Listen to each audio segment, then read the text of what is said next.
Assalamualaikum warahmatullahi wabarakatuh. Alhamdulillah wa kafa. Wassalatu wassalamu ala nabiyyil mustafa wa ala alihi wa sahbihi wa man sara ala nahjihi wa kafa. Ibu-ibu, jemaah dan karimah yang semoga dirahmati oleh Allah.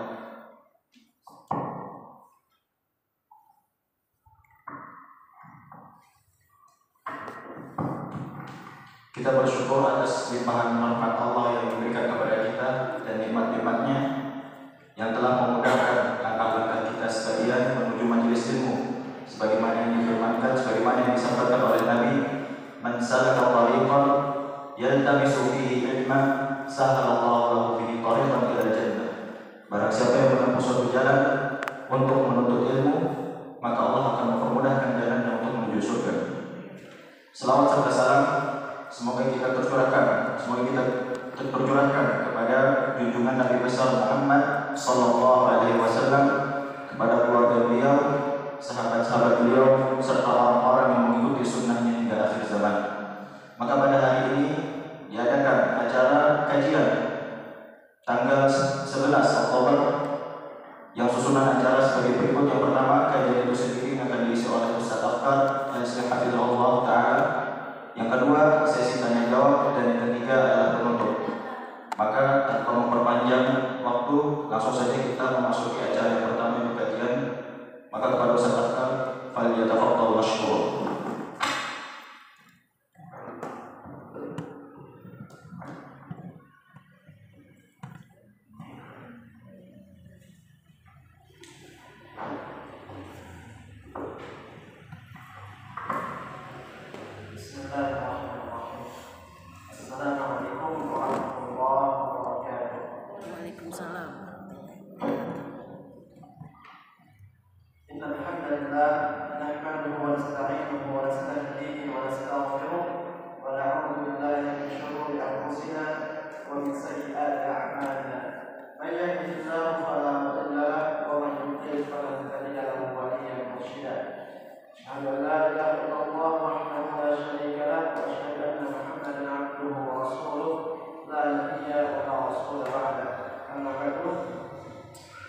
Alhamdulillah, ibu-ibu yang dirahmati Allah, pada pekan Selasa pekan kedua kita berjumpa kembali.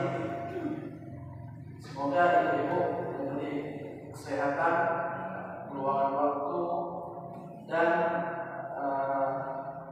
semangat ya, yang lebih menggebu-gebu dalam menuntut ilmu-ilmu syariah. Ana melihat siogianya pembelajaran kita ya, kita tauhid di pekan terakhir. Tapi karena ada beberapa hal tukar jadwal. Sebenarnya saya pengen, karena ini kita sudah masuk bab ya tentang akidah, tentang tauhid, bikin slide ya, mau diakhiri dirangkum dari awal sampai terakhir kemarin atau terakhir hari ini itu slide. Tapi karena perubahan jadwal belum sempat. Insyaallah di pertemuan selanjutnya nanti kita ada slide dan rangkuman dari awal pembelajaran akidah hingga bab terakhir ini, sebelum nanti pindah bab yang baru tentang syariah ya. Bab selanjutnya itu tentang syariah. Ini masih tentang makna syahadatain ya, makna dua kalimat syahadat. Ibu-ibu yang dirahmati Allah, sebelum kita lanjutkan, lagi-lagi saya mengingatkan bahwa rasanya tidak cukup kalau kita hanya meneruskan atau mengulang pembelajaran satu kali dalam satu bulan dengan membaca kitab ini. Maka saya minta di rumah masing-masing kita sama-sama membaca minimal bab ya, yang sudah dipelajari, kumpulan dibaca kembali, dan juga beberapa lembar atau beberapa pembahasan untuk kajian setelahnya. Karena kalau kita baca per huruf ini tidak cukup waktunya. Yang saya jelaskan ini poin-poin pokok dari bab yang akan kita bahas. Dan juga poin selanjutnya adalah sebelum kita lanjutkan lagi, kita sama-sama murojaah ya, sama-sama mengulang pembahasan bab yang di pertemuan sebelumnya. Sebelumnya kita membahas apa? Tentang apa? Syarat syahadat. Syarat syahadat. Kita kan sudah bilang bahwa betul syahadat ya adalah kunci kita untuk masuk surga, kunci manusia untuk masuk surga. Tapi setiap kunci ada giginya ya, ada geriginya itu. Nah, syarat-syaratnya itu adalah geriginya ya, gigi kunci itu sendiri. Kalau kunci tidak ada gigi, tidak bisa membuka pintu. Atau kalau gigi kuncinya tidak sesuai, maka tidak juga bisa membuka pintu. Nah, syarat-syarat yang kita pelajari kemarin, ya, kalau mau dianalogikan ya seperti gigi dari kunci. Ya. Kemarin kita sudah 4 ya. Ini ada 7. Mari sudah dijelaskan juga bahwa 7 syarat ini, syarat la ilaha illallah ini bukanlah pembatasan ya, tapi minimal syarat la ilaha illallah itu ada 7 ini. Kemarin kita sudah 4 ya, 4 yang pertama adalah apa? Syarat la ilaha illallah yang pertama adalah an-nutq ya, mengucapkan. Nah, ini lebih ditekankan kepada orang yang mau masuk Islam ya, an-nutq. Jadi kalau orang masuk Islam tanpa mengucapkan kalimat syahadat, maka tidak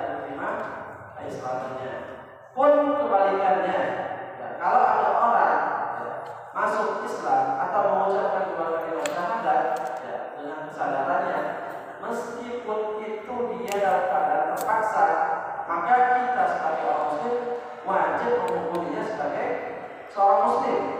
Ya. Adapun apakah Islam yang diterima oleh Allah atau tidak itu urusan lain. Ya. Sebagaimana saya ceritakan kemarin ada sahabat yang membunuh seorang musyrik yang ketika dia sudah terdesak dia baru mengucapkan syahadat. Nabi marah, kenapa kau membunuh orang yang sudah mengucapkan syahadat? Secara naluri kita tahu bahwa dia mengucapkan syahadat itu karena sudah terancam nyawanya. Nah, nanti itu ada istilah sendiri ya.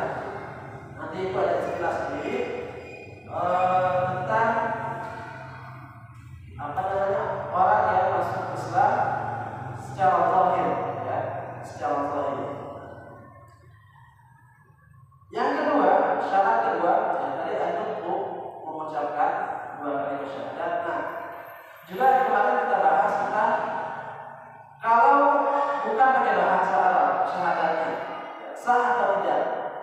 Kemarin kita bilang apa? Kalau Imam Nawawi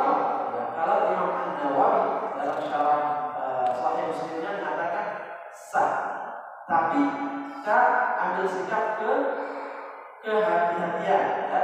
Sebagai bentuk kehati-hatian adalah tetap mengucapkan syahadat dengan bahasa Arab, dan lebih sempurnanya adalah bahasa Arab lalu maknanya ya, sebagaimana sering dilakukan oleh pemuka-pemuka agama kita ketika menuntut para mu'allaf yang ingin masuk Islam baca kalimat syahadat dengan bahasa Arab lalu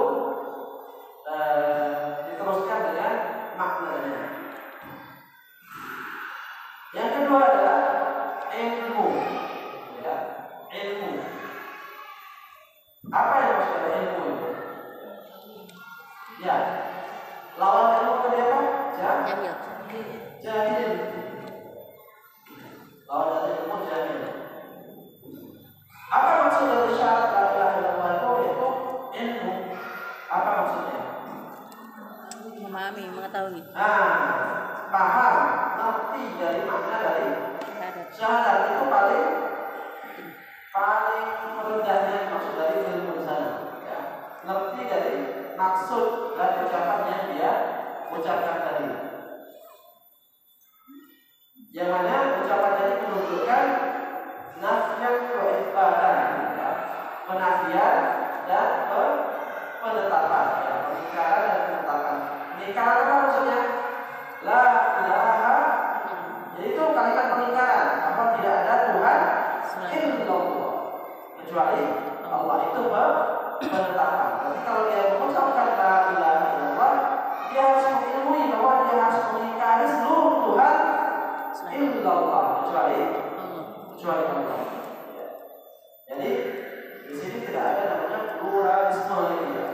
Jadi pemahaman plural, ya pluralisme itu runtuh dengan kalimat syahadat ini. Lalu setelah ilmu apa? Yakin. Menambahkan tadi ilmu tadi ya. Nanti masuk ke keyakinan. Masuk ilmu tidak apa-apa. Pernah sudah saya ceritakan belum tentang kalau pemuda Quraisy itu mencoba bernego, ya, negosiasi dengan Rasulullah. Ketika mentok bagaimana pemuka-pemuka Quraisy itu menghentikan laju dakwah Nabi itu, musik mereka. Akhirnya coba satu cara, itu apa?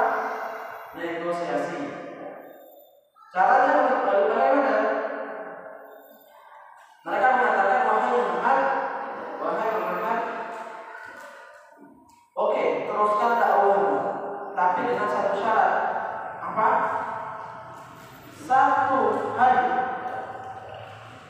Satu hari kami menyembah Tuhan. Lalu di hari yang lain kebalikan, kalian menyembah Tuhan kami. Syarat inilah yang ditolak mentah-mentah oleh Rasulullah. Oleh karena itu turunlah surah Al-Kafirun. La a'budu ma ta'budun wa la antum.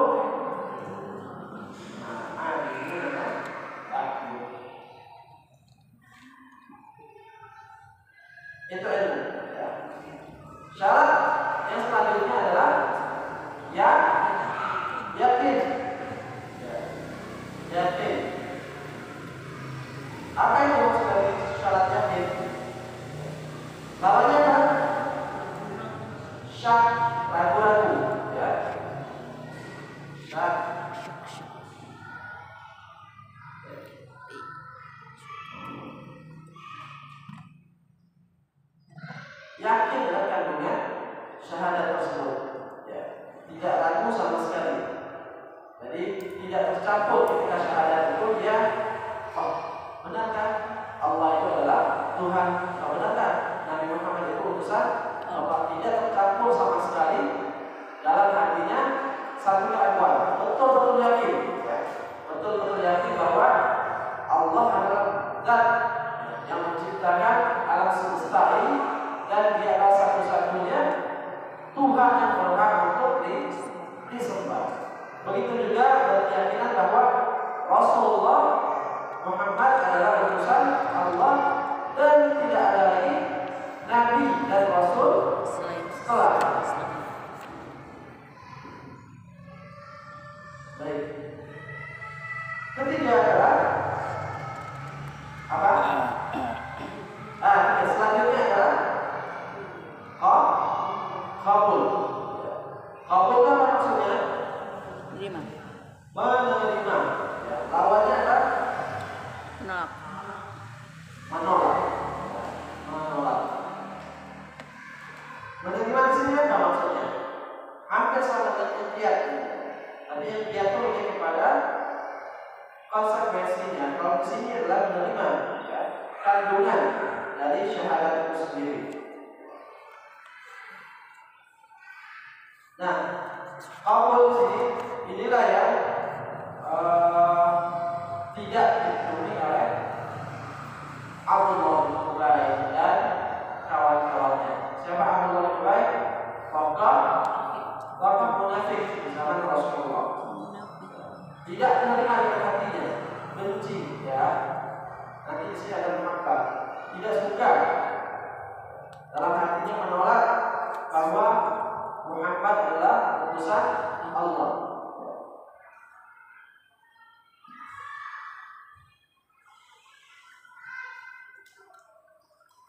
Lalu syarat selanjutnya kita sampai ke ikhtiar kemarin, ya. Syarat selanjutnya adalah ikhtiar, tunduk patuh, ya, dengan kandungan dan makna syahadat. Ini lebih kepada perilakunya. Dia sudah syahadat, tapi dalam pengamalan masih pergi ke dukun. Percaya bahwa hujan, percaya peramal. Berarti dia tidak ikhtiar di sini.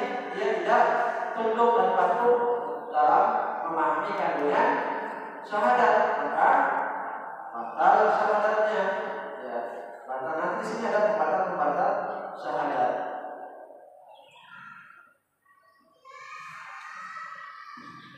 Nah, sekarang kita masuk ke tasdid atau sidq, ya, pembenaran. Apa maksud dari syaratnya kesekian ini? Tasdid atau sidq, artinya jujur, ya. Jujur dalam mengucapkan, ya, dan memahami, meyakini kalimat syahadat tadi. Apa maknanya? Apa tujuannya? Seorang hamba, ya, ketika mengucapkan kalimat la ilaha illallah Muhammadur Rasulullah itu harus dengan pengikraran yang penuh, ya. Lalu apa? Hatinya itu itminan, ya, tunduk patuh, setuju, ya. Tidak ada gejolak ketika mengucapkan kalimat la ilaha illallah. Lalu apa? Setuju dengan kandungan-kandungan yang ada dalam syahadat itu. Meyakini bahwa kandungan itu penuh, ya, dengan kebenaran. Tujuan besar maksudnya itu bahwa la ilaha illallah Muhammadur Rasulullah itu pasti benar bahwa tidak ada Tuhan selain Allah. Jadi bukan hanya mungkin jadi tidak ada kemungkinan di sana, tapi pasti bahwa tidak ada Tuhan selain Allah. Dan juga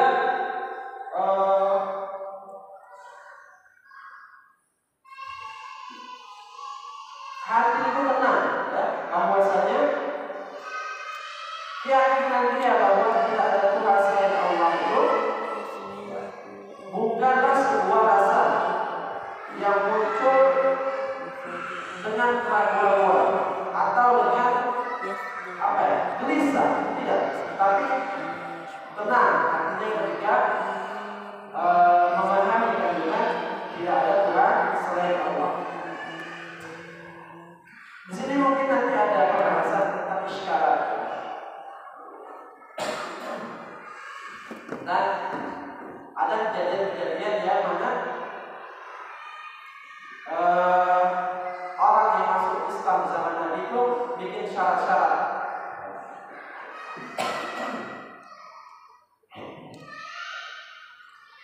Tapi itu nanti pembahasannya di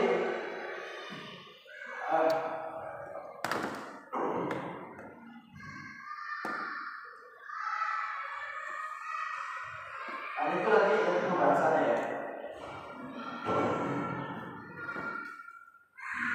Baik. Ayat katakan dulu Al-Quran yang mengatakan jujur atau tasdiq ini sebagai syarat dalam mengucapkan kalimat syahadat adalah surah Al-Baqarah ayat 8 sampai 10. Insyaallah kita hafal semua ya di awal-awal Al-Baqarah. Wa minan nasi man yaqulu amanna billahi wa bil yawmil akhir wa ma hum bimu'minin. Dan ada sebagian manusia itu yang mengucapkan kami beriman kepada Allah dan kepada hari akhir. Wa ma hum bimu'minin. Tapi oleh Allah ucapan mereka itu, ikrar mereka itu Allah tolak. Wa ma hum bimu'minin. Sesungguhnya mereka bukan orang-orang yang beriman. Kenapa? Yukhadi'un Allah. Sini mereka tidak jujur. Ya. Yukhadi'un Allah. Mereka tidak menipu Allah. Lawan jujur adalah bohong. Ya. Mereka ingin membohongi Allah. Walladzina amanu. Begitu juga mereka ingin membohongi orang-orang beriman. Ya. Dengan mengatakan kami sudah masuk Islam, kami sudah beriman. Wa ma yaquluna illa anfusahum wa ma yash'urun. Dan tidaklah mereka berbohong, ya, tidaklah mereka menipu kecuali menipu diri sendiri dan mereka tidak menyadarinya. Maklum atau istinbat dari ayat ini adalah di ayat 9 ini. Ya. Yukhadi'un Allah. Mereka mencoba menipu Allah. Dari sini berarti mereka tidak jujur. Dan itu syahadatnya tidak diterima. Sama juga contohnya dari orang-orang yang munafik, ya. Allah Ubay ini. Itu kalau kita contohkan di zaman dahulu. Kalau zaman sekarang siapa? Orang-orang liberal, orang-orang sekuler dan sebagainya. Itu mereka Islam ya Islam, KTP-nya Islam. Untuk apa? Ya untuk kepentingan misalkan. Ada yang menunjukkan keislamannya dekat-dekat kepentingan politik misalkan. Ya sebelumnya kita tahu memusuhi Islam, bahkan tidak beragama Islam. Nah ini masuk ke sini. Ya. Kalau mendengar syahadatnya dilakukan dengan penuh kebohongan.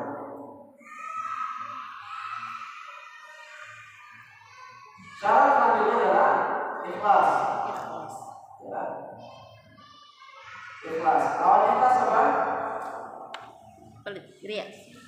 Ya. Riya sekaligus syirik. Ya. Syirik secara umum, riya dan sum'ah itu secara khusus. Riya itu dinamakan syirik juga ya. Syirik apa? Syirik kecil. Riya itu adalah syirik kecil. Apa pengertian riya? Ini dilihat. Roa ya roa dilihat. Dia ini dilihat dia sebagai seorang muslim. Itu kalau dia dalam akidah. Kalau sum'ah di sini berasal dari kata sami'a yasma'u, ingin didengar, ya. Jadi riya itu ingin dilihat, sum'ah itu ingin didengar. Ingin didengar bahwa si fulan itu sudah masuk Islam, si fulan sudah beragama Islam, si fulan sudah bersyahadat.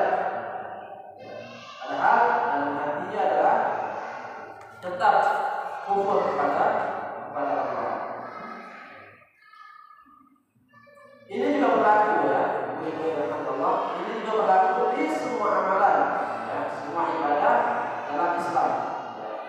Kalau ini syahadatnya tidak diterima, kalau yang dalam ibadah kita yang sudah muslim ini, tapi dalam ibadah ada riyanya, ada sum'ahnya, maka juga tidak diterima. Ya, ini oleh Imam Nawawi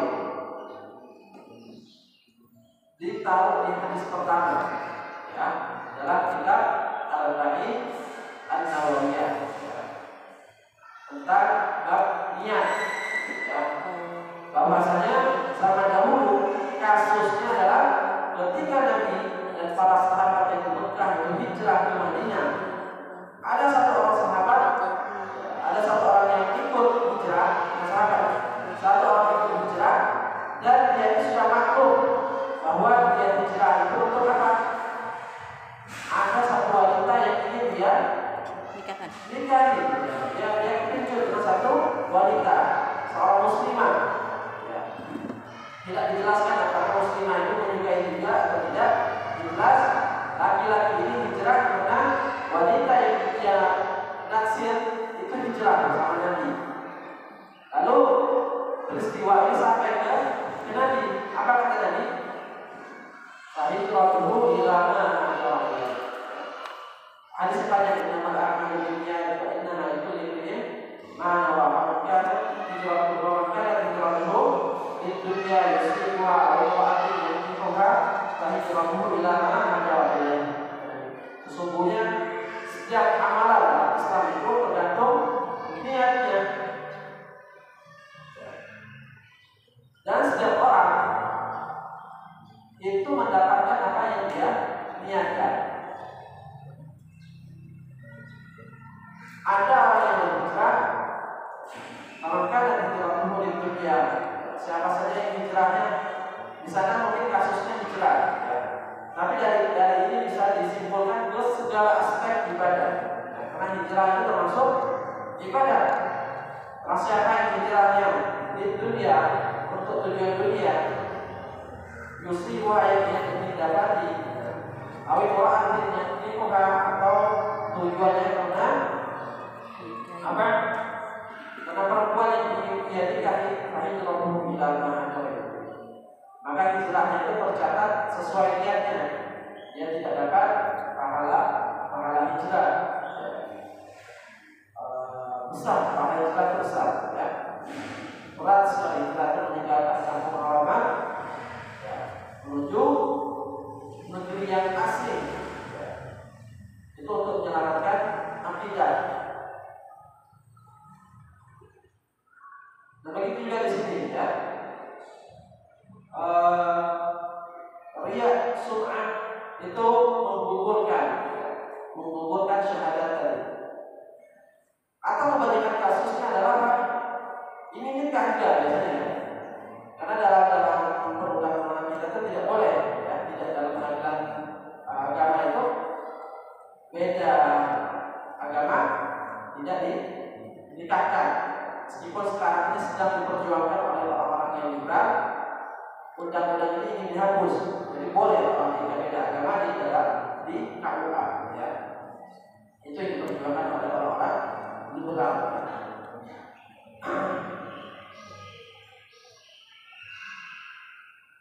Nah, ini juga masuk ikhlas di sini oleh Sesultan Al-Umayyadi, ya, mengatakan apa saja yang menggugurkan, ya, atau kesyirikan yang menggugurkan syahadat itu dimasukkan ke syarat di sini ya. Mayunakib ya syahadat harus ketika orang-orang yang masuk Islam Islamnya dengan membawa ajaran-ajaran yang terdahulu ya. Dia masuk Islam tapi masih membawa patungnya, dia sembah dan sebagainya, maka itu tidak diterima ya keislamannya.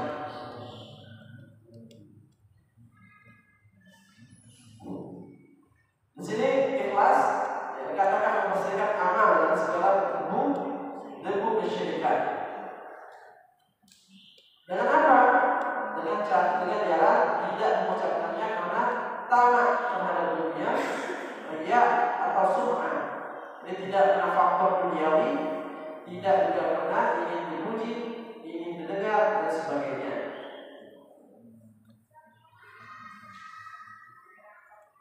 Nah, dalilnya apa? Allah mengatakan fa innallaha harrama 'alan nar man qala la ilaha illallah yabtaghi bidzalika wajhullah. Wajah Allah. Sesungguhnya Allah mengharapkan atas neraka untuk orang-orang yang mengucapkan la ilaha illallah yang niatnya hanya karena mengharapkan ridha Allah. Jadi kalau ada niat selain itu, maka Allah tidak mengharapkan neraka untuk memakannya. Maksudnya dia tidak terlepas dari api neraka. Syarat selanjutnya adalah mahabbah. Mahabbah di sini maksudnya apa? Lawan dari mahabbah, lawan mencintai atau kecintaan pada kalimat syahadat itu sendiri. Al-bughdu atau al-baghdha.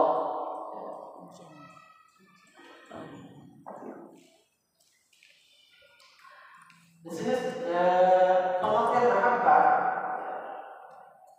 mencintai kalimat syahadat tadi atau kalimat la ilaha illallah beserta isinya.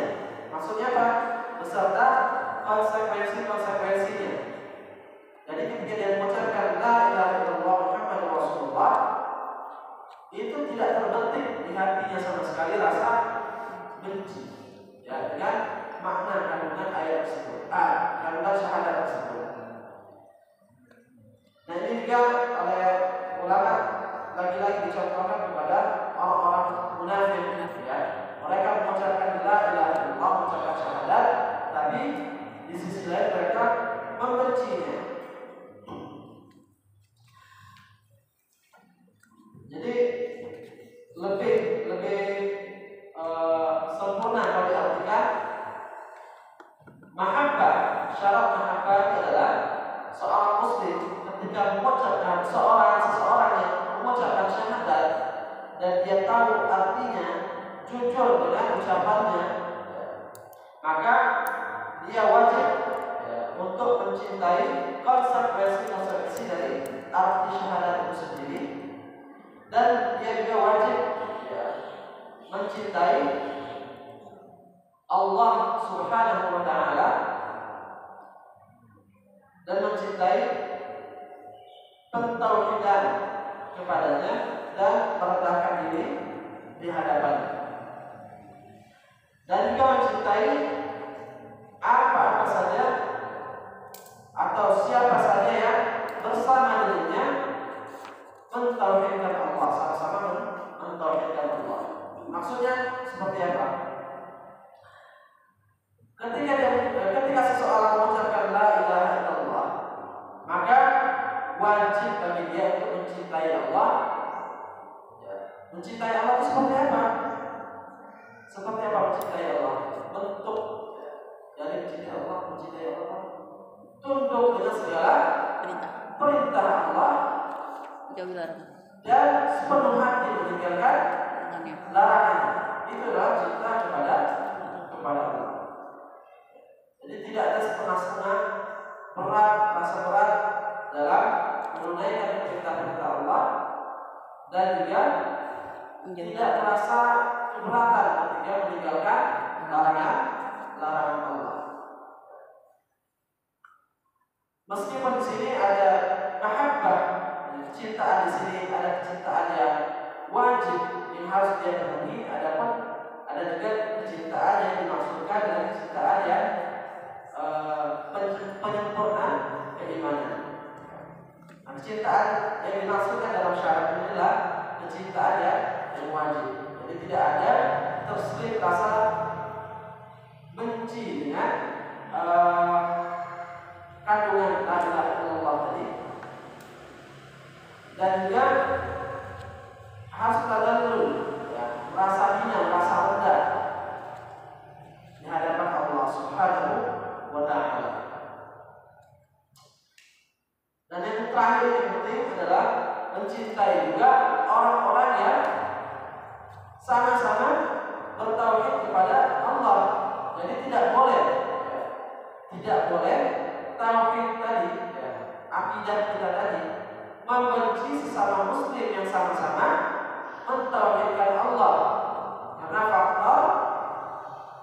faktor dunia, misalkan beda hawa politik, ya, beda suku, ya, beda negara dan sebagainya, sedangkan orang tersebut sama-sama berjuang menegakkan tauhid kepada Allah, ya, maka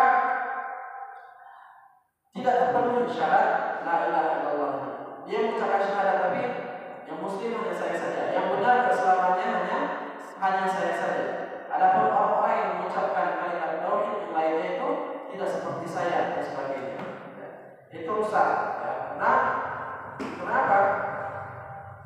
Dia tidak memenuhi syarat mahabbah, ya, mencintai orang yang juga memperjuangkan tauhid, yang mengamalkan tauhid di hatinya. Di sini, ya, maksudnya mencintai ayat ini beserta isinya, mencintai orang-orang yang mengamalkan konsekuensinya. Jadi mencintai Allah, mencintai Rasulnya, dan mencintai orang-orang yang bertauhid juga. Bertauhid itu maksudnya mengamalkan konsekuensi tauhid.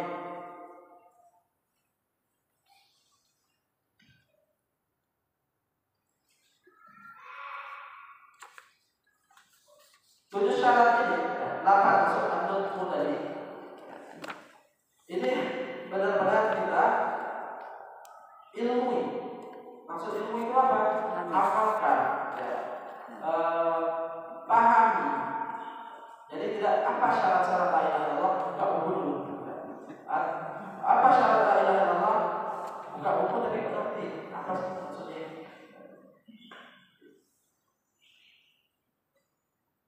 Jadi pesan Al-Quran apa? Was'al ahla dzikri in kuntum la ta'lamun. Tanya, kalau nggak tahu, tanya. Jadi nanti di akhir, ya, menariknya di buku ini, nanti di akhir halaman berapa, itu ada soal evaluasi, ya. Ada soal-soal evaluasi. Ini di antara keunggulan kitab Al-Quran yang kita pakai. Jadi ada per babnya. Bukan, masih ada depan. Di per bab dia. 146 itu ya. Atau sebelumnya ada soal ini.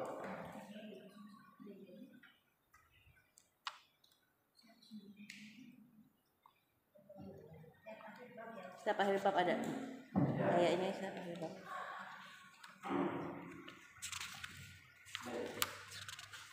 Nah, kita sudah tahu, ya. Kita sudah mengetahui tentang syarat-syarat la ilaha illallah Muhammadur Rasulullah.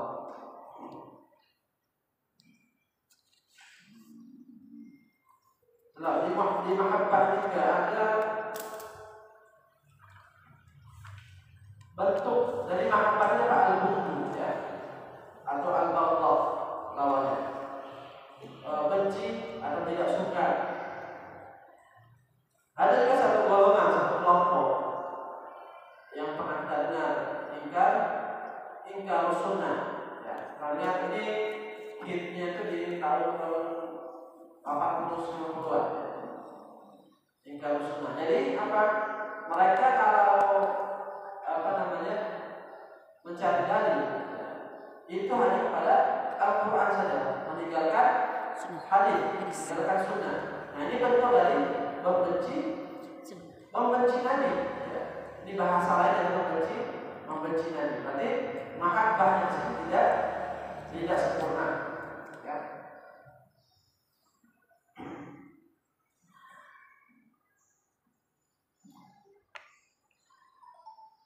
Ayat yang mendukung tentang mahabbah ini adalah wa minan nas man yattakhidhu min dunillahi andadan yuhibbunahum kahubbillah. Dan ada di antara manusia itu yang menjadikan apa-apa saja selain Allah andadan sebagai tandingan Allah. Yuhibbunahum kahubbillah, yang mana mereka mencintai benda-benda tersebut atau orang-orang tersebut, ya, itu sebagaimana mereka mencintai Allah. Dan ayat ini menyamakan antara mencintai selain Allah dengan mencintai Allah.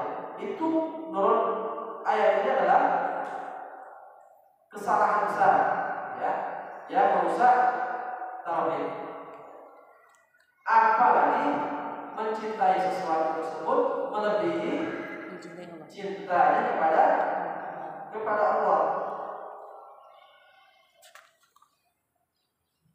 Ini nyambungnya nanti, ya, nyambung syarat-syarat ini ketika kita membaca pembatal syahadat. Itu punya benang merah yang sangat jelas, ya.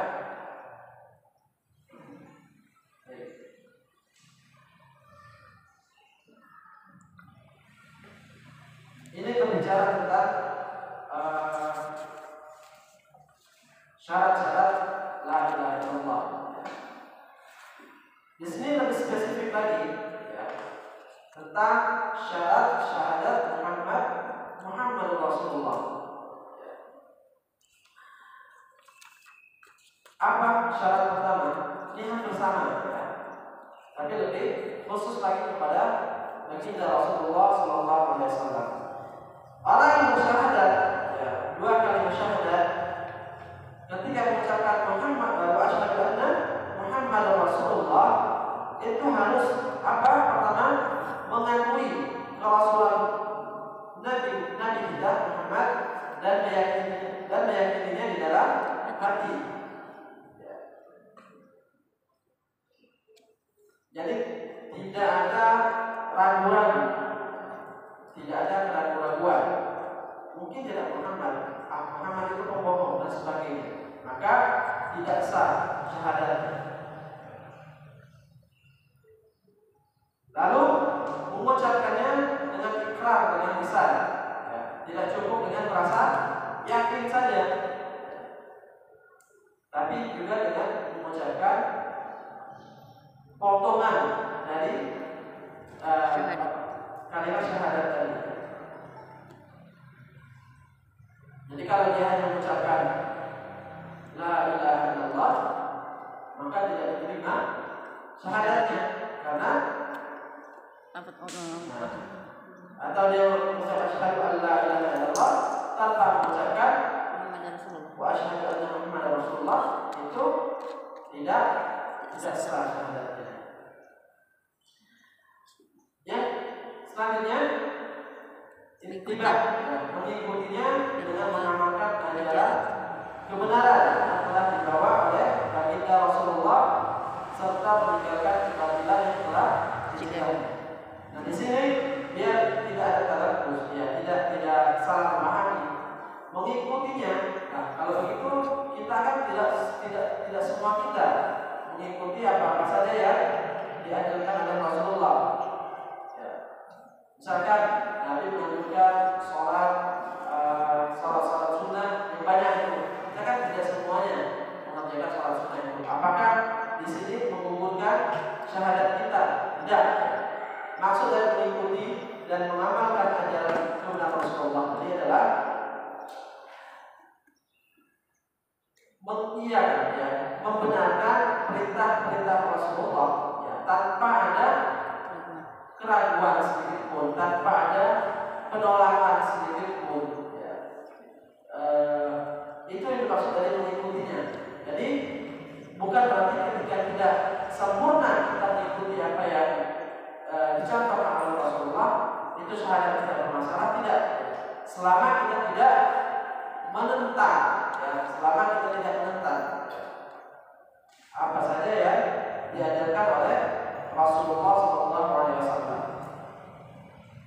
Karena setiap individu Muslim itu berbeda-beda, ya, dalam menerapkan sunnah-sunnah Rasulullah, ajaran-ajaran Rasulullah. Ada yang sanggup, ada yang sanggupnya sedikit, ya, ada yang belum bisa, dia mau tapi belum bisa. Selama dia tidak menolak, ya, menolak, kalau sudah menolak itu otomatis dia sudah membenci, ya. Maka tidak boleh, ya, maka tidak boleh. Yang selanjutnya adalah syarat-syarat Muhammad Rasulullah, membenarkan apa yang dikabarkan dari hal-hal yang gaib. membenarkan segala apa yang dikabarkan oleh Rasulullah, Dari hal baik itu dari hal-hal yang gaib ataupun yang akan datang. yang sudah lalu maupun yang akan datang. Karena ya, Rasulullah kita ketahui, kita yakini mendapat wahyu, ucapan-ucapan Rasulullah dituntun oleh wahyu. Ya. Apa saja yang dikabarkan oleh Rasulullah, terutama di sini difokuskan tentang yang gaib, kejadian yang telah lalu, ya, atau kejadian yang bukan di alam kita ini, atau kejadian yang akan datang, maka wajib kita meyakininya, membenarkan. Tiga lagi yang saya sebutkan kemarin, ya, bahwa ketika datang suatu kabar dari Rasulullah, tugas kita adalah apa? Bukan apa? Mengkoreksi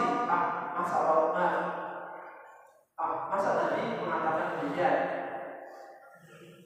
Kita bukan meragukan ucapan Nabi-nya, tapi yang kita koreksi adalah benar atau tidak riwayat yang menyandarkan perkataan ini kepada Nabi. Ya, beda antara dua hal tersebut.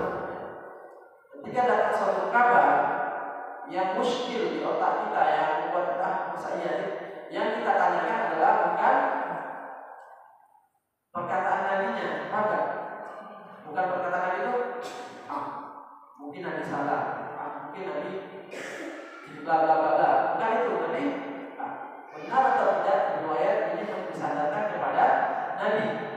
Ketika orang-orang ahli ilmu di bidangnya, khusus di bidang hadis, mengatakan ini riwayat ini sahih dari Nabi, bukan sah dari Nabi, benar betul dari Nabi, maka wajib kita untuk tunduk, ya, wajib kita untuk membenarkannya, meskipun apa di otak kita tuh bayangan itu agak aneh dan sebagainya.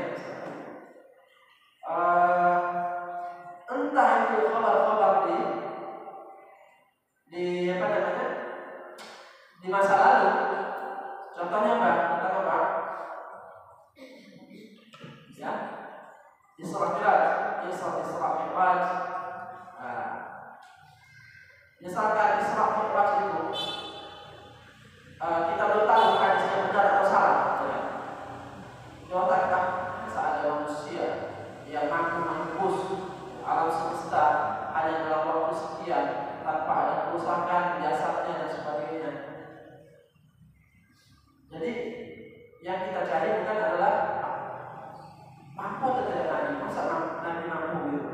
Bukan itu, tapi kita lihat adalah kisah mengisahkan Nabi Isra Mi'raj itu benar atau tidak. Kalau benar, wajib untuk meyakininya. Kalau keimanan sudah tinggi seperti Abu Bakar, ya, itu ini kunci ucapan Abu Bakar ini, bagaimana cara kita berinteraksi dengan ini. Ketika pagi-pagi orang-orang musyrik Mekah mengetahui bahwa Nabi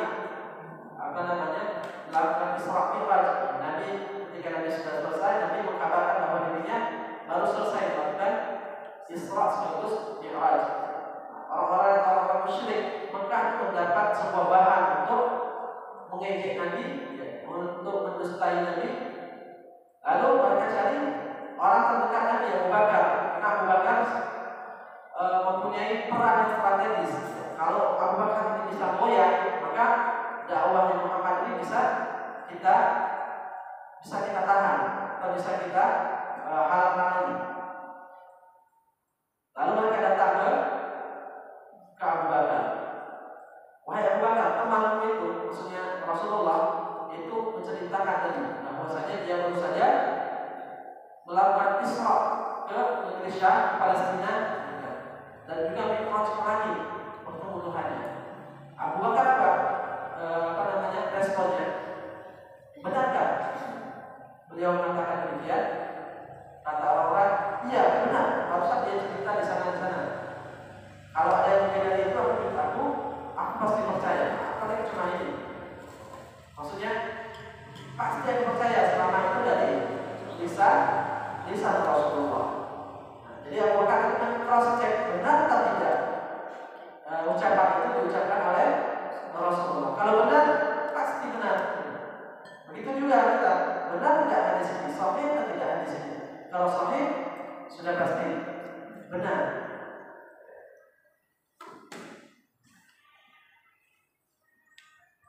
Lalu selanjutnya, mencintai Rasulullah melebihi cintanya kepada dirinya sendiri, harta, anak, orang tua serta seluruh umat manusia. Umar pernah datang kepada Nabi, ya Rasulullah, aku mencintaimu, tapi setelah aku mencintai diriku dan keluarga. Kata Nabi, jangan katakan begitu Umar, katakan aku mencintaimu melebihi cintaku kepada diriku sendiri dan cintaku kepada keluarga. Ketika Rasulullah SAW ini dipraktikkan oleh para sahabat, ya. Ketika di perang Uhud, ya, pasukan Muslim itu sudah terdesak. Rasulullah masuk dalam sebuah lubang. Apa yang dilakukan oleh para sahabat? Sama-sama menjadi tameng hidup Rasulullah SAW. Jangan sampai ada panah, tombak, pedang, batu dan sebagainya mengenai jasad Rasulullah. Itu bagi orang-orang sebenarnya yang bertemu secara fisik dengan Rasulullah SAW. Kita sebagai umat yang tidak bertemu secara fisik, mencintainya adalah menjaga marwah beliau, menjaga nama baik Rasulullah. Kalau ada orang yang menghina Rasulullah dan hati kita tidak ada getaran kebencian terhadap orang tersebut, ya, tidak ada rasa ingin membela Rasulullah, berarti perlu dipertanyakan, ya, keimanan kita. Tidak ada rasa menggelegak, ya, di jiwa kita untuk membela Rasulullah. Itu perlu mengkoreksi, ya, syahadat keimanan kita kepada Rasulullah. Atau bentuk kecintaan kepada Rasulullah adalah ketika ada satu perintah atau satu larangan yang datang dari selain Rasulullah, dan ini ada perintah atau misalkan ada larangan dari Rasulullah, ada perintah dari atasan, ya. Maka di sini diuji keimanan, di sini diuji kecintaan kita kepada Rasulullah. Yang kita dahulukan adalah apa? Larangan dari Rasulullah dibanding perintah dari atasan atau orang lain. Kebalikannya, kalau ini perintah dari Rasulullah, ini larangan dari atasan, dari pemerintah, dan sebagainya, maka bukti kecintaan kita kepada Rasulullah adalah apa? Mendahulukan perintah Rasulullah SAW.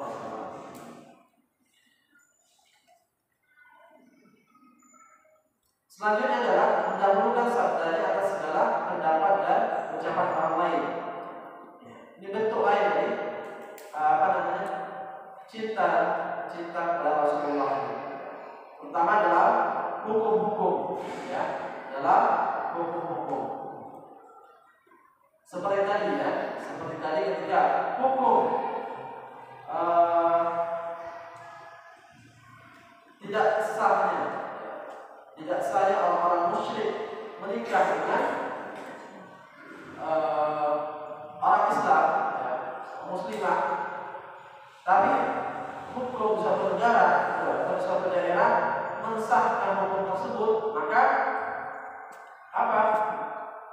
harus dilawan, karena kita mendahulukan sabda Rasulullah Sallallahu Alaihi Wasallam.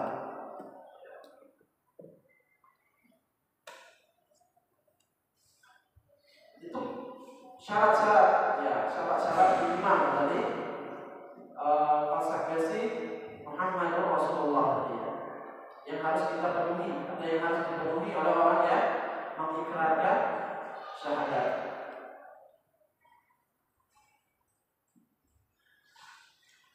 Konsekuensi dari syahadat itu sendiri apa? Dua kalimat syahadat tadi. Ketika orang mengucapkan dua kalimat syahadat, ketika orang-orang luar Islam mengucapkan dua kalimat syahadat, dia harus paham dengan konsekuensinya. Apa itu? Dua konsekuensi. Konsekuensi dari la ilaha illallah dan konsekuensi dari Muhammad Rasulullah. Pertama, konsekuensi dari syahadat la ilaha illallah harus meninggalkan total ibadah kepada selain Allah. Kalau sebelumnya dia entah itu agamanya apa, dia punya banyak Tuhan dan sebagainya, semua sesembahan itu harus dia buang, dia tolak mentah-mentah.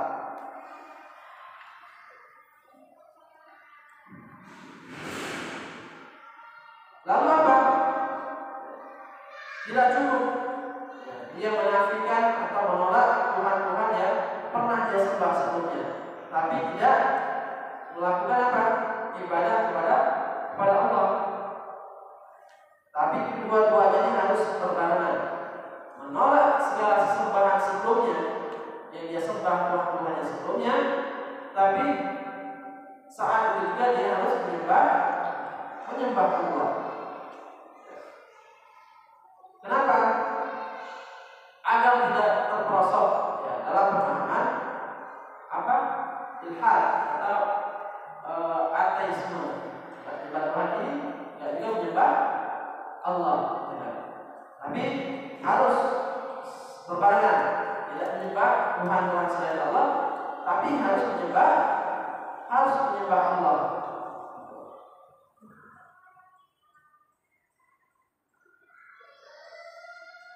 Makanya syahadat tidak boleh berhenti hanya di kata la ilaha, tidak ada Tuhan, tapi harus teruskan apa? Illallah, selain Allah. Tidak ada yang berhak disembah atau tidak ada yang berhak jadi Tuhan selain Allah.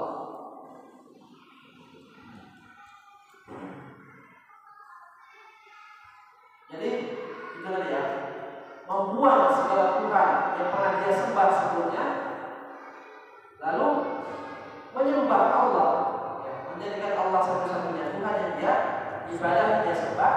Ketika penyembahannya itu tidak boleh dicampur dengan kesyirikan.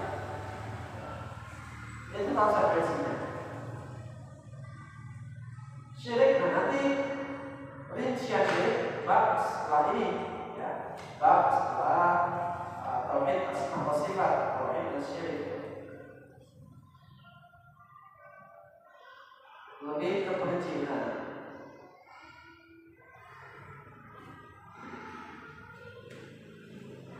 Ada berbagai syirik amaliyah, syirik perbuatan, ada syirik qauliyah, syirik ucapan, ada syirik besar, ada syirik kecil, dan segala macam konsekuensinya.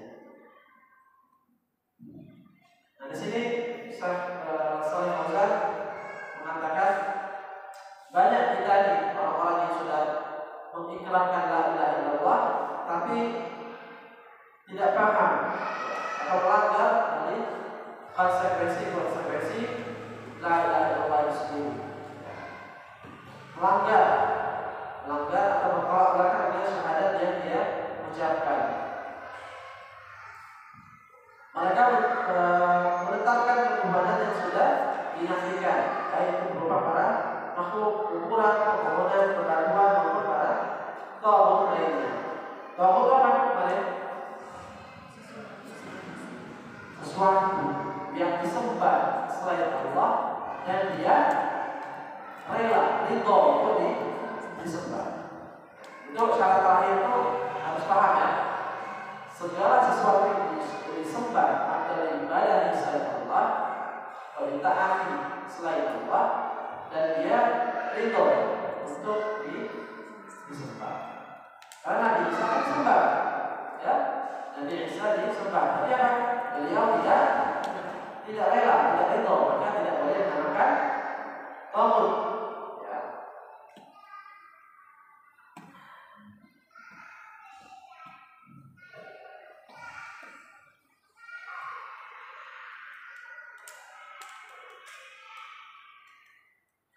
Nah, di sini juga disindir oleh Syekh Shalih Fauzan. Mereka berkeyakinan bahwa tauhid adalah bid'ah. Ya. Orang Islam tapi memusuhi tauhid, memusuhi dakwah tauhid. Jadi dalam anggapan mereka apa? Tauhid itu cukup mengucapkan dua kalimat syahadat saja. Konsekuensinya itu nggak usah dibahas lagi. Tidak usah dikaji-kaji lagi. Cukup orang itu mengucapkan la ilaha illallah dan beramal dengan amal-amal zahir, ya sholat dan sebagainya. Ada pun ya itu tidak usah dibahas. Ini orang-orang yang membenci tauhid dan mengatakan tauhid adalah bid'ah, hal-hal yang baru.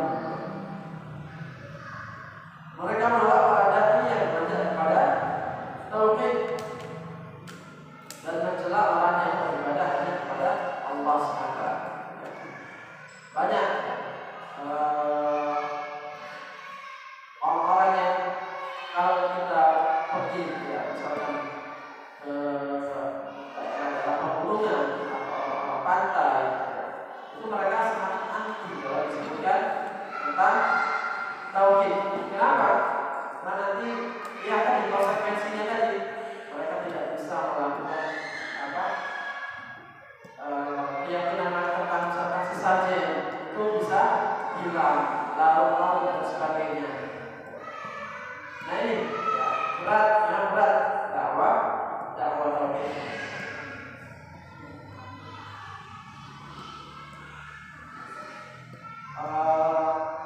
Apa namanya? Padahal inilah dakwah pokok, ya, dakwah pokok.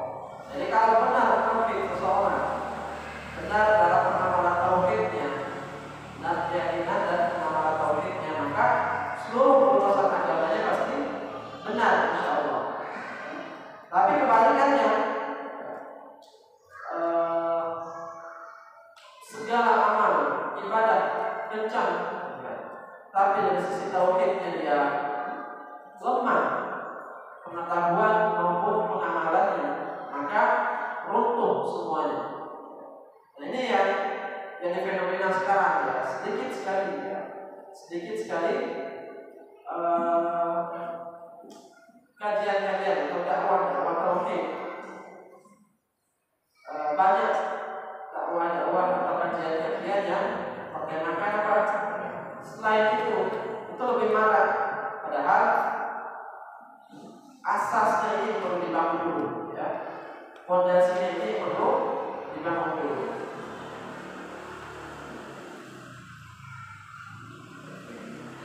Tadi berbicara tentang konsekuensi la ilaha illallah. Di sini apa? Konsekuensi Muhammad Rasulullah. Apa pertama? Mentaatinya, taat kepada Rasulullah SAW, membenarkannya, membenarkan apa yang disampaikan oleh Rasulullah SAW, meninggalkan apa yang dilarangnya, mencukupkan diri dengan amalan atau mengamalkan sunnahnya. Maksudnya apa? Kalau yang wajib-wajib itu orang sepakat, ya. Kalau yang wajib-wajib itu orang sepakat. Tidak ada yang berbeda. Misalkan Rasulullah mengatakan salat wajib itu 5, sepakat. Atau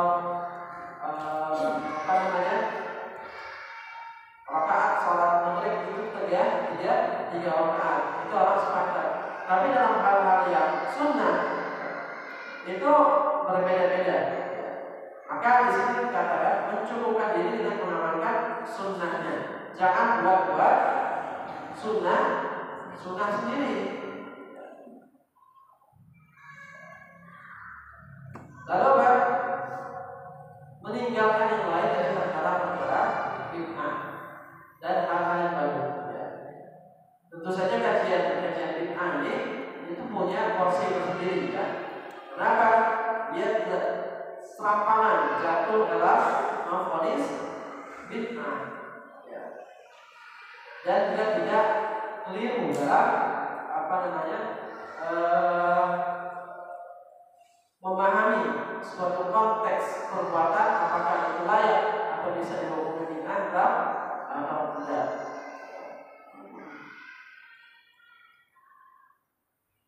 Lalu apa? Mendahulukan sabdanya di atas semua pendapat manusia. Ini konsekuensi dari syahadat yang harus, ya, ketika orang mengikrarkan syahadat,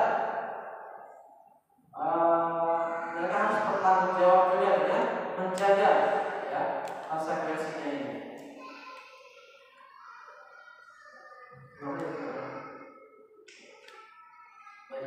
Nah, setelah syarat-syarat syahadat, konsekuensinya, di sini ada pembatal. Mungkin kita baca judul besarnya dulu, ya. Jadi di sini disebutkan pembatal 2 kalimat syahadat. Nah, ini berlaku buat semua. Kalau yang tadi syahadat, syarat-syarat syahadat, konsekuensinya itu mungkin lebih diberatkan kepada orang-orang yang baru masuk Islam, ya. Tadi pembatal syahadat, ya, itu kena semua kita. Semua yang beragama Islam ini benar-benar fokus di sini pembatal syahadat ini. Jangan sampai kita yang sudah berislam jatuh ke pembatal ini. Di sini ada 10. Ada 10, bukan dicukupkan atau jumlah 10 ini bukan pembatasan, ya. Banyak sekali pembatal keislaman atau pembatal syahadat atau pembatal iman. Jadi 3 hal ini sama, ya. Pembatal Islam, pembatal iman, dan pembatal syahadat. Itu hal yang sama, ya. Pembahasannya sama. Di sini ada 10. Di sini ada 10 pembatal syahadat atau pembatal Islam atau pembatal iman. Pembatal pertama adalah syirik, ya, melakukan kekufuran dan kesyirikan kepada Allah. Kedua, menjadikan perantara antara dirinya dan Allah. Kalau di sini mungkin nanti pembahasannya masuk ke bab syirik yang terang-terangan dan syirik yang sembunyi. Maksudnya dia tidak salah kalau itu adalah sebuah kesyirikan. Padahal itu adalah sebuah kesyirikan.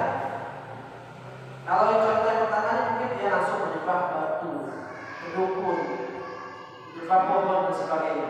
Kalau di sini misalkan yang kedua ini adalah ada perantara ketika dia berdoa, misalkan ke kuburan atau ke melalui ini, itu dan sebagainya. Lalu yang ketiga, tidak mau mengkafirkan orang yang benar-benar kafir. Jadi ada orang-orang liberal itu memang sengaja mereka pun untuk merusak Islam, ya. Mengatakan Fir'aun itu tidak kafir. Fir'aun itu tidak kafir.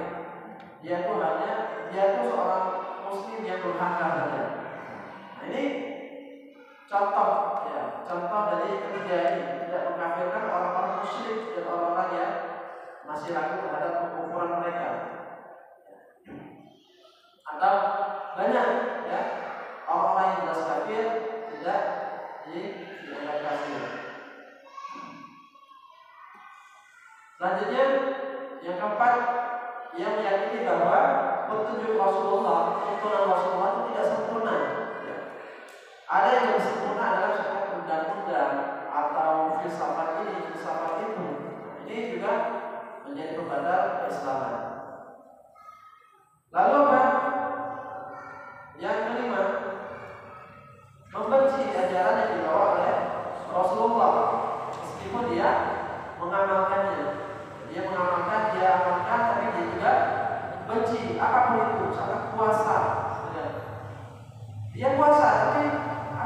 benci apa ada puasa dalam syariat Islam ini, mungkin orang lantar saja, mungkin orang lemas dan sebagainya. Ya. Itu bisa membatalkan Islam. Lalu akan menghina. Jadi merasa berat sama benci beda ya. Merasa berat dan puasa itu ya. Tapi kalau benci itu beda. Benci itu kenapa ini ada? Kenapa puasa ini ada dan sebagainya. Yang ke-6 ya. Menghina sesuatu dari agama Rasul ya. Entah itu pahala, siksa. Maksudnya apa? Ya mengolok-olok di sini ya. Mengolok-olok ajaran atau khabar dari Nabi, terutama di masalah pahala maupun siksa. Misalkan apa? Siksa kubur gitu kan. Masa sih orang sudah meninggal, sudah hancur, itu masih ada siksa gitu kan. Nah ini juga masuk ke penghinaan.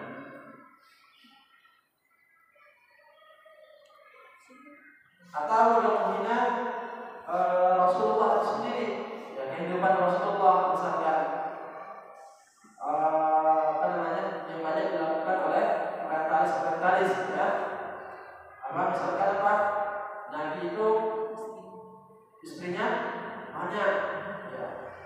Berarti menunjukkan Nabi itu bla bla bla bla bla. Nabi itu istri dengan anaknya di bawah umur misalkan, bla bla bla bla bla bla. Nah itu jatuh dalam kekufuran. Kalau orang Islam punya pemahaman yang serupa. Jadi menghina atau merendahkan Rasulullah SAW. Lalu selanjutnya adalah sihir. Ya. Entah itu apa namanya, santetkah, guna-guna, melet dan sebagainya. Itu juga merusak syahadat. Ya. Nah, yang 8 ini mendukung kaum musyrikin dan menolak mereka dalam memasuki Islam. Nah ini biasanya bukan individu ya, ini biasanya negara, sebuah negara. Nanti kenapa? Bukan penduduk negaranya, tapi pemerintahnya itu. Jadi ada bukan Amerika menduduki Irak, ada negara Muslim yang mendukung Amerika untuk menjatuhkan Irak dan sebagainya, membunuh orang-orang Islamnya. Atau Palestina misalkan, ada negara yang mendukung Zionis Israel dalam membantai saudara-saudara kita di Palestina, maka tauhidnya kalau kalimat la ilaha illallah Muhammad Rasulullah itu tidak berguna. Lalu ini yang ke-9 ini yakini bahwa sebagai manusia ada yang boleh keluar dari syariat Rasulullah. Contoh di sini apa? Nabi Khidir, dia boleh keluar dari syariat Nabi Musa. Nah biasanya ini apa? Kelompok apa? Kelompok tarekat yang hulu, ya, sudah keluar batas. Jadi ada pemahaman apa? Syariat, hakikat, makrifat. Ketika sudah sampai makrifat, dia boleh tidak sholat, tidak ibadah dan sebagainya. Jadi rusak ya syahadat. Lalu yang terakhir adalah berpaling dari agama Allah, tidak mempelajarinya dan tidak pula mengamalkannya.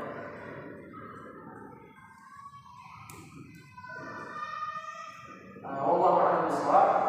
Mungkin untuk rinciannya di pertemuan yang akan datang tentang pembatal syahadat. Dan insyaallah ini nanti ya mungkin bisa tahu mengingatkan kita berbentuk slide ya, berbentuk slide.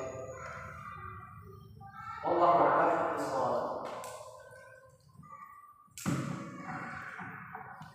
Syukur jazakallah khair kepada Ustaz Akbar atas materi yang telah disampaikan. Memasuki acara kedua, sesi tanya jawab tanpa memperpanjang waktu kepada ibu-ibu yang mempunyai pertanyaan. Barangkali yang belum jelas, maka waktu dan tempat kami persilakan. Ada? Udah paham?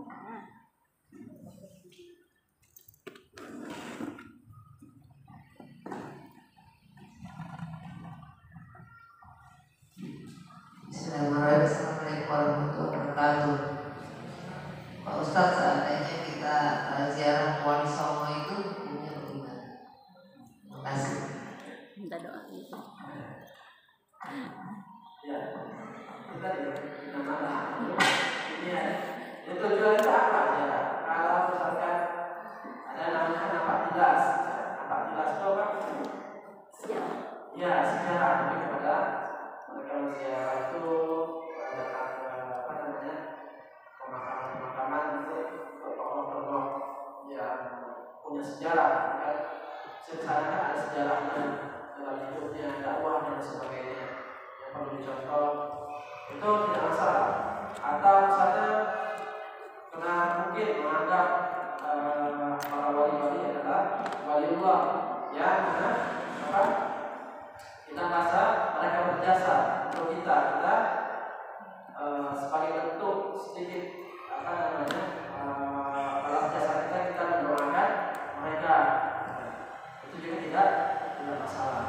Yang jadi masalah adalah menjadikan makam kuburan mereka itu sebagai tempat mengalap berkah atau tempat wasilah, menjadikan mereka berkubur itu wasilah agar permohonannya dikabulkan. Ini kan banyak terjadi rata-rata ziarah ke makam para wali dari keyakinan tersebut. Kalau berdoa di sana, maka dia bisa meminta kepada wali tersebut untuk hajatnya ini terkabulkan. Itu masih banyak sampai sekarang ya, terutama entah itu kalangan remaja, orang-orang tertentu dan sebagainya. Maka mau ujian, mau tulis kertas, karena ini dia nulis wahai di kertas itu minta kelulusan dan sebagainya. Nah itu yang masuk dalam syirik. Tapi kalau hanya ziarah untuk kunjungan, tidak, kalau mendoakan mereka, ziarah sebagaimana umumnya ziarah dalam makam, itu tidak masalah. Allah Akbar. Ada lagi Bu yang ingin bertanya? Ya ada.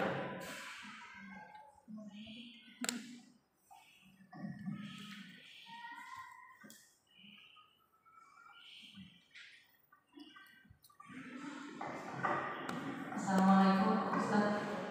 Mau bertanya soal pembatal syahadat. Salah satunya adalah orang yang menjadikan perantara antara dirinya dan Allah. Kejadiannya ini pernah saya alami kecil. Kalau setiap mau ujian, saya dibawa oleh ibu saya ke seorang Pak Kiai. Saya dibawa ke situ supaya saya bisa lulus atau dengan nilai baik gitu. Minta tolong didoakan oleh Pak Kiai itu. Bagaimana menurut pendapat Pak Ustaz? Terima kasih.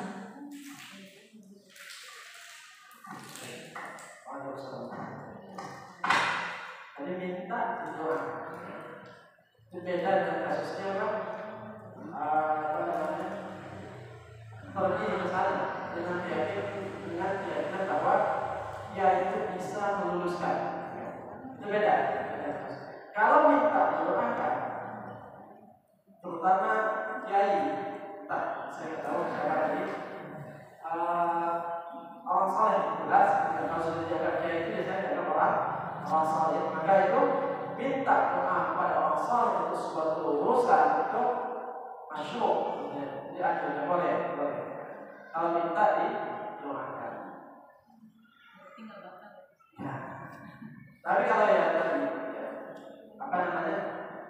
sebenarnya batal itu nanti urusannya di pembahasan yang lebih rinci, karena ada namanya al-udhru bil jahli, ya.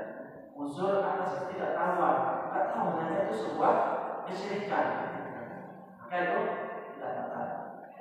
Ada hal-hal yang maksudnya dapat uzur orang-orang yang awam dari masalah agama, dan tidak ada seorang pun yang memberitahu bahwa itu sebuah kesyirikan atau kesalahan.